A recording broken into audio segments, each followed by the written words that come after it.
السلام عليكم ورحمة الله وبركاته. صاحبي وصاحبك بره البيت، لكن جوه البيت وهو يدخل جوه بيتك وانت تروح بيته، وكل واحد فيكم يشوف مرات التاني.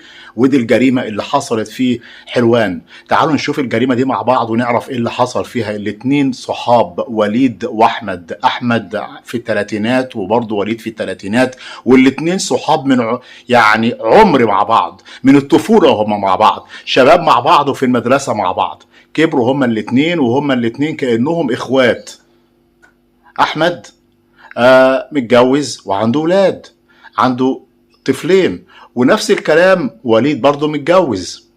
ولكن احمد كان دايما في شجارات مع وخناق مع مراته. احمد الليسي كان شغال في شركة اسمها شركة سماف في حلوان، وهو ساكن فين؟ في عرب راشد.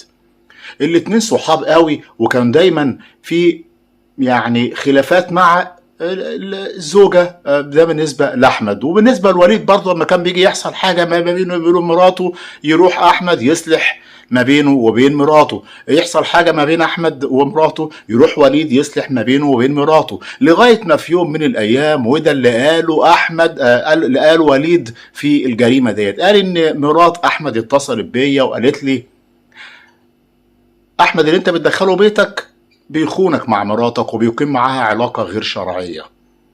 احمد بيحب مراتك يا وليد، وعايزاك بقى تتحقق وتشوف الكلام ده صح ولا غلط. طبعا هنا اللي حصل ان وليد خد الكلمتين بتوع مرات احمد، وعلى طول راح لاحمد في البيت ونادى عليه في عرب راشد.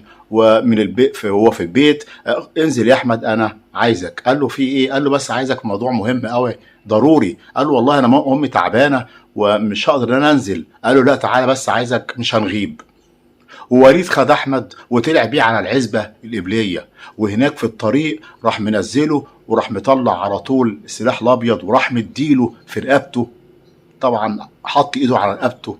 قال له ايه ده يا وليد اللي انت عملته ده كده برضه يا وليد؟ وراح مديله 3 طعنات في بطنه. كل ده علشان خاطر ايه؟ وليد جاله خبر او جات له مكالمه من مرات مين؟ من مرات احمد، ان احمد على علاقه بمراتك.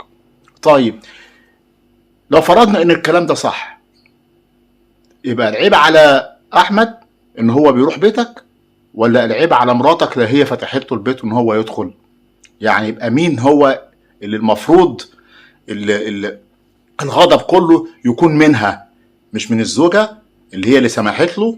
ده لو الكلام ده اصلا صحيح.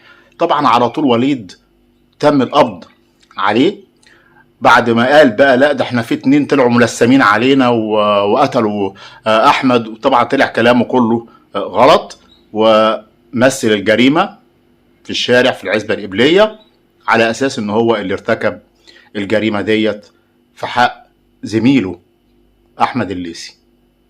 ويا ترى الكلام ده صحيح؟ الزوجة انكرت وقالت لا انا ما قلتش كده، انا ما اتصلتش بوليد وقلت له كده. ولكن طبعا الاجهزة الامنية حاليا طبعا بتحقق في الموضوع وهتشوف المكالمات، هل حقيقي هي قالت له كده بعد ما جوزها مات وقعدت تصوت عليه وتعيط عليه وتقول لا انا ما حصلش مني كده، انا ما اتصلتش بوليد وقلت له كده؟ لسه التحقيقات مستمرة. ولكن مهما كان برضو ومهما كان الجريمة وصل فين، احنا ما ندخلش صاحبك البيت. ما ينفعش. صاحبي وصاحبك بره على القهوة في الشارع، لكن في البيت لا.